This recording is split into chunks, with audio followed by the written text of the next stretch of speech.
Hello students, मैं Devaki Meena, assistant professor समाजशास्त्र विभाग एसपीसी गवर्नमेंट कॉलेज अजमेर। आज का हमारा टॉपिक है वैज्ञानिक पद्धति की विशेषताएं।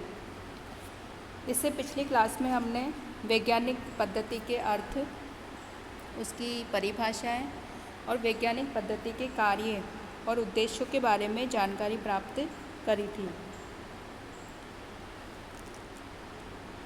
वैज्ञानिक पद्धति जो है निश्चित और क्रमबद्ध प्रक्रियाओं की एक व्यवस्था है जिसके द्वारा ज्ञान का संचय किया जाता है। और इस पद्धति की विशेषता यह है कि इसके आधार पर हम जिस ज्ञान की खोज करते हैं वह अपेक्षाकृत अधिक विश्वसनीय होता है। और विभिन्न विद्वानों ने वैज्ञानिक पद्धति की विशेषताओं को अपने अपने ढंग से प्रस्तुत किया है। तो आज हम वैज्ञानिक पद्धति की उन्हीं विशेषताओं के बारे में जानकारी प्राप्त करेंगे।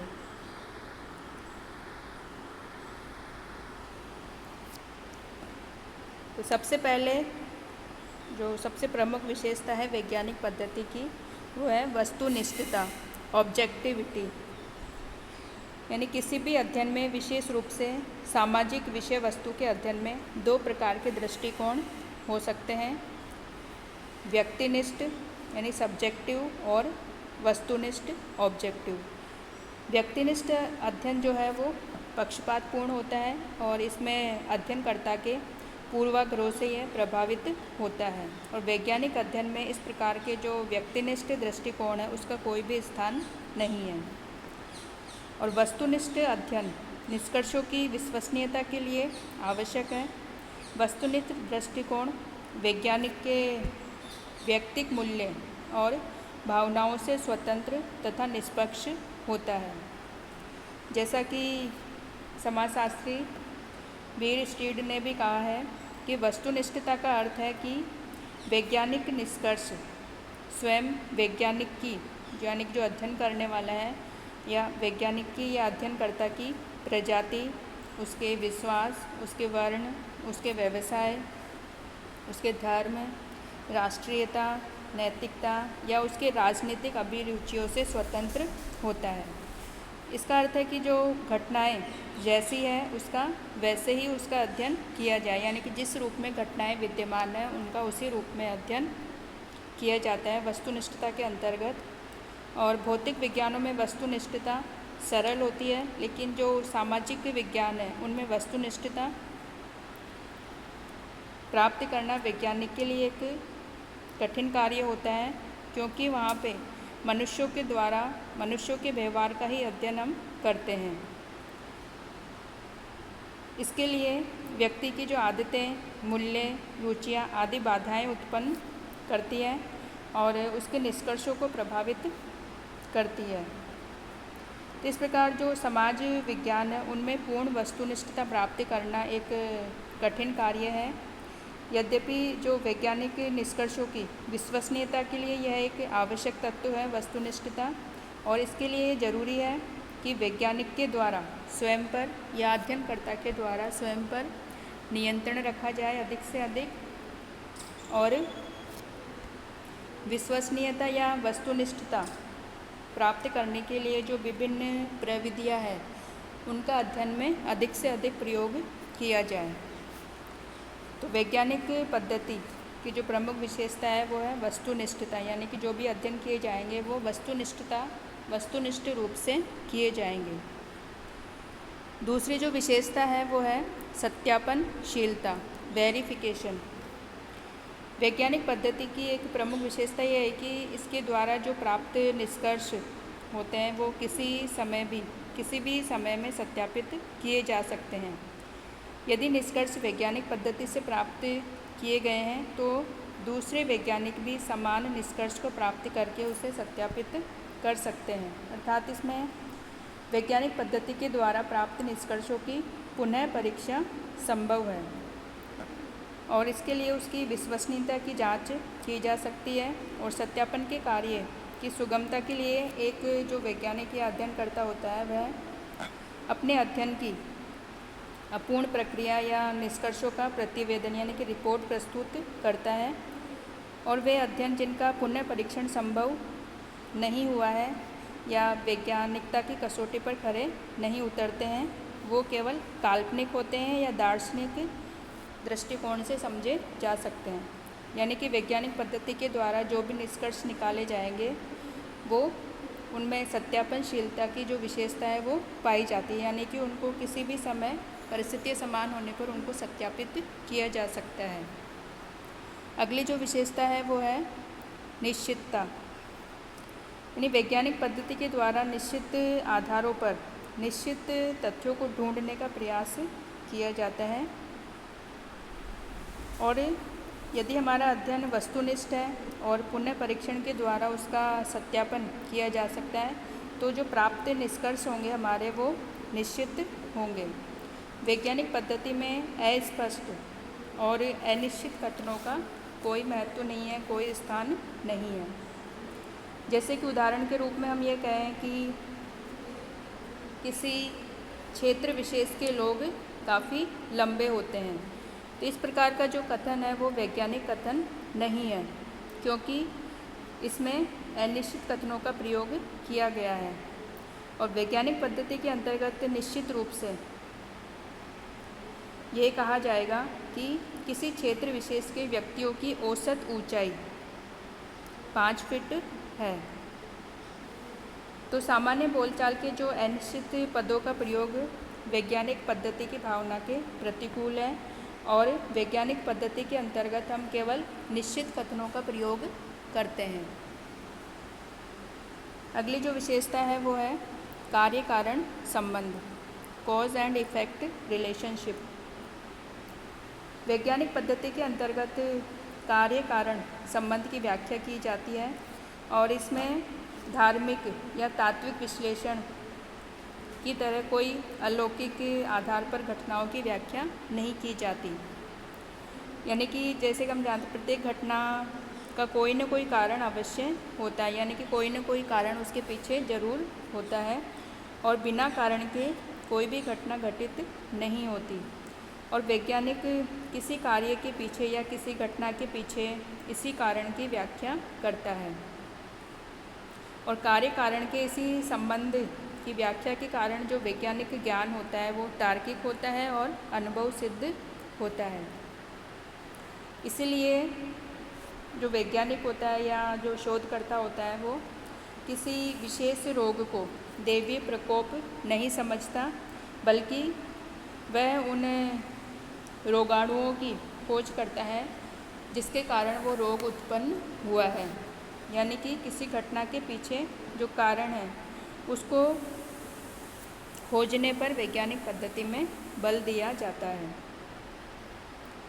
अगली जो विशेषता है वो है सामान्यता, जनरलिटी। इसमें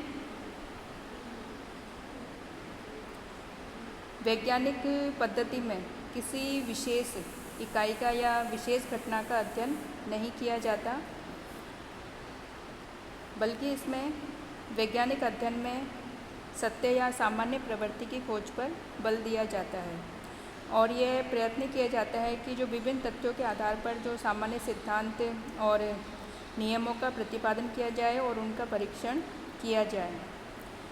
जैसे कि उदाहरण के रूप में हम ये कहें कि किसी व्यक्ति का IQ अधिक है, तो उससे स्पष्ट होता है कि विशिष्ट इकाई के बारे में ये कथन दिया गया है। किंतु इसी प्रकार हम यदि कई छात्र छात्राओं के अध्ययन के आधार पर किसी वर्ग या क्षेत्र के बारे में एक सामान्य निष्कर्ष प्राप्त करते हैं, तो यह सामान्य वैज्ञानिक नियम बन सकता है। अर्थात वैज्ञानिक पद्धति के अंतर्गत जो सम्मिलित इकाइयाँ हैं वो व्यक्ति विशेष की न होकर समस्त वर्ग का प्रतिनिधित्व करती है। लेकिन इसका मतलब ये नहीं है कि ये जो वैज्ञानिक नियम है ये सभी परिस्थितियों और सभी इकाइयों पर बिना किसी शर्त के लागू होते हैं। इसका अर्थ केवल इतना ही है कि सामान्य परिस्थितियों में वे सामान्य नियम लागू होंगे, यानी कि परिस्थितियाँ सामान्य होने पर जो सामान्य नियम या सामान्य निष्कर्ष जो वैज्ञानिक पद्धति के द्वारा निकाले जाते हैं वो परिस्थितियाँ सामान्य होने पर लागू होंगे। अगली जो विशेषता है वैज्ञानिक पद्धति की वो है भविष्यवाणी की क्षमता। इसके अंतर्गत भविष्यवाणी या पूर्व अनुमान की जो क्षमता है उसका अर्थ है कि निश्चित दशाओं में कोई विशेष घटना घटित होगी। तो वैज्ञानिक पद्धति कार्य कारण संबंधों की व्याख्या पर आधारित होती है और इसके अंतर्गत निश्चितता और सामान्यता भी इसकी विशेषता है और इन विशेषताओं के कारण वैज्ञानिक घटनाओं की नियंत्रित व्याख्या करता है और जिस कारण वह भविष्य में जो घटित होने वाली घटनाओं के बारे में भी पूर्व अनुमान लगा सकता है। और जब वैज्ञानिक किसी घटना के कारणों की खोज कर उसके बारे में सामान्य नियम या सामान्य सिद्धांत प्राप्त कर लेता है तब उसके आधार पर वह वैसी ही दशाओं में वैसी ही घटना के घटित होने के बारे में पूर्व अनुमान लगा सकता है। जैसे कि उदाहरण के रूप में हम देखें कि यदि वैज्ञानिक अध्ययनों के आधार पर यह स्पष्ट होता है कि जिस समूह में व्यक्ति की समूह के साथ एकता कम होती है यानी लगाव कम होता है, एकता कम होती है, वहाँ आत्महत्या की प्रवृत्ति सुसाइड की जो दर है वो अधिक होती है। तो वैसी ही परिस्थितियों में अधिक आत्महत्या की घटनाओं के बारे में पूर्व अनुमान हम लगा सकते हैं। और इसी प्रकार का जो सिद्धांत है वो दरखाइम के जो सिद्धांत है आत्महत्या का सिद्धांत उससे स्पष्ट होता है। और जो पूर्व अनुमान है वैज्ञानिक पद्धति में वो ज्योतिषी की भविष्यवाणी के समान नहीं है, यानी कि ये केवल ये नहीं कहता कि अमुक घटना घटित होगी, बल्कि एक वैज्ञानिक ये बताता है कि अगर निश्चित परिस्थितियाँ होगी तो एक विशेष प्रकार की घटना घटित होगी। पूर्व अनुमान की जो संभावना है वो भी भिन्न भिन्न हो सकती है और जो भविष्यवाणी की जो संभावना है वो इस बात पर निर्भर करती है कि कार्य कारण की जो घटनाओं के जो कार्य कारण संबंध है उनकी व्याख्या कितनी शुद्धता से या कितनी संपूर्णता से की गई है। और इस रूप में जो भौतिक विज्ञान है या प्राकृतिक विज्ञान है उनमें भविष्यवाणी की क्षमता अधिक होती है और सामाजिक विज्ञानों में भविष्यवाणी की क्षमता प्राकृतिक विज्ञानों की अपेक्षा कम पाई जाती है। इसी प्रकार जो वैज्ञानिक पद्धति की अगली विशेषता है वो है तार्किकता, रैशनैलिटी। यानी वैज्ञानिक पद्धति संवेग या भावना से उत्पन्न विश्वासों पर आधारित नहीं है और इसमें तार्किक विचारों पर जोर दिया जाता है। और तार्किकता का अर्थ है कि तथ्यों पर आधारित विवेकशील विश्लेषण करना, यानी जो व्याख्या की जाती है तथ्यों की वो विवेक के ऊपर आधारित होगी, तर्क पर आधारित होती है। वैज्ञानिक तथ्यों को एकत्रित करके उनमें तर्क सम्मत संबंध स्थापित किया जाता है और यदि ये तथ्य तार्किक रूप से ग्रहण करने योग्य होते हैं तभी वैज्ञानिक उन्हें ग्रहण करता है, अन्यथा उन्हें ग्रहण नहीं करता। यानी कि तार्किक संबंधों की व्याख्या की जाती है वैज्ञानिक पद्धति के अंतर्गत। कोई भी निष्कर्ष निकाला जाता है तो वो तार्किकता के आधार पर निकाला जाता है। अगली जो विशेषता है वैज्ञानिक पद्धति की वो है आनुभाविकता, एम्पिरिकल। वैज्ञानिक पद्धति की ये प्रमुख विशेषता है कि ये आनुभाविक होनी चाहिए, अर्थात वैज्ञानिक या जो अध्ययन करता है अपने तथ्यों को अपने इंद्रिय अनुभव के आधार पर स्वीकार करता है। यानी वैज्ञानिक पद्धति में वही तथ्य स्वीकार किए जाते हैं जो अनुभव एवं अवलोकन के आधार पर पुनः परीक्षित किए जा सकते हैं। जैसे कि जो दर्शन शास्त्र दृष्टिकोण है या दर्शन शास्त्र के अंतर्गत दिव्य दृष्टि या अनुमान के आधार पर भी ज्ञान प्राप्त किया जाता है, या इसी प्रकार मन के अनुभव इंट्यूशन से भी निष्कर्ष प्राप्त किए जा सकते हैं। लेकिन इस प्रकार का जो ज्ञान है या प्रमाण है वो वैज्ञानिक पद्धति की कसौटी पर नहीं उतरते हैं और वैज्ञानिक पद्धति में केवल इंद्रियों के आधार पर जो अनुभव होता है वही प्रामाणिकता का आधार होता है और वैज्ञानिक पद्धति के अंतर्गत आनुभविक अध्ययन को सम्मिलित किया जाता है। अगली जो विशेषता है वो है नैतिक तटस्थता, एथिकल न्यूट्रलिटी।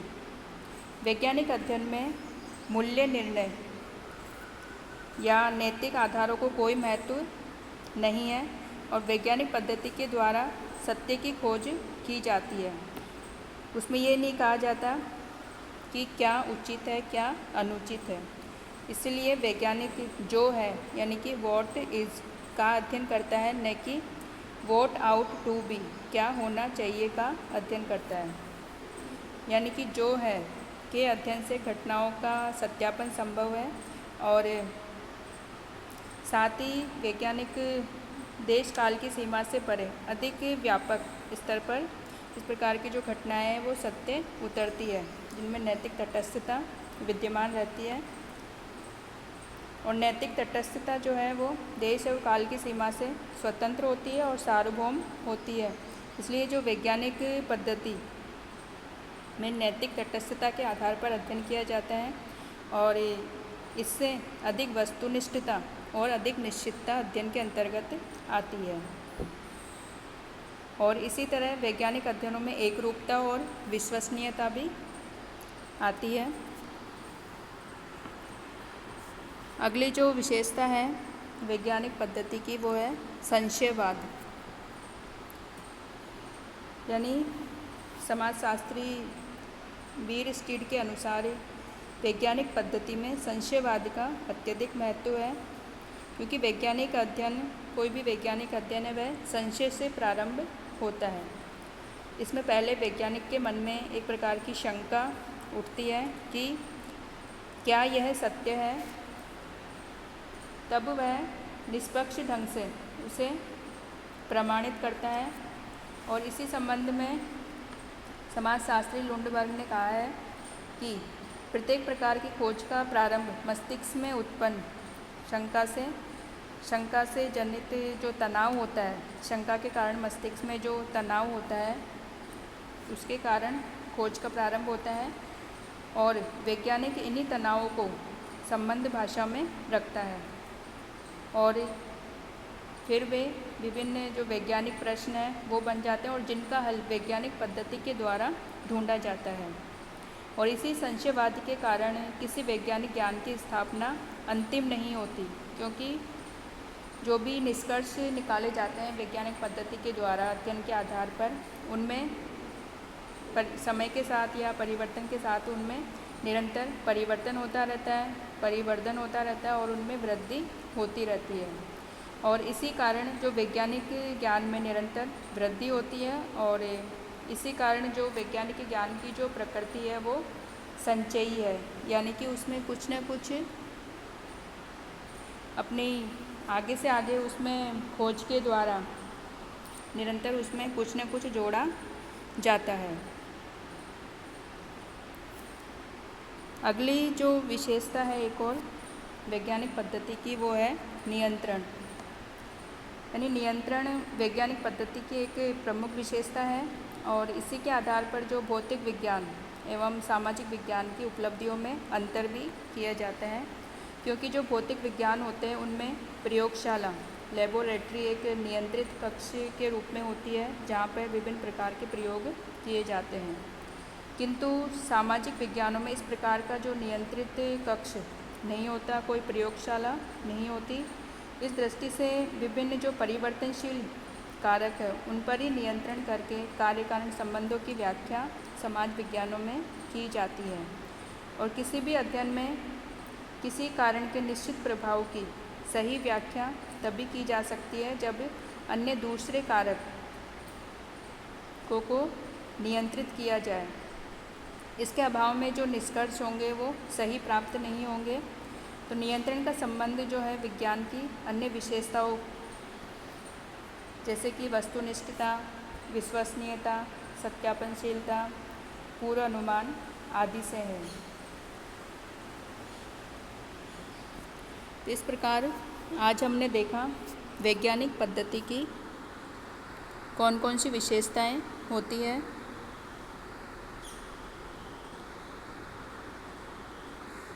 और किसी भी विषय से संबंधित अध्ययन यदि वैज्ञानिक पद्धति के द्वारा किया जाएगा और वैज्ञानिक पद्धति की जो ये विशेषताएं हैं इनको ध्यान में रखते हुए उस विषय से संबंधित अध्ययन किया जाएगा तो वो अध्ययन हमारा वैज्ञानिक होगा।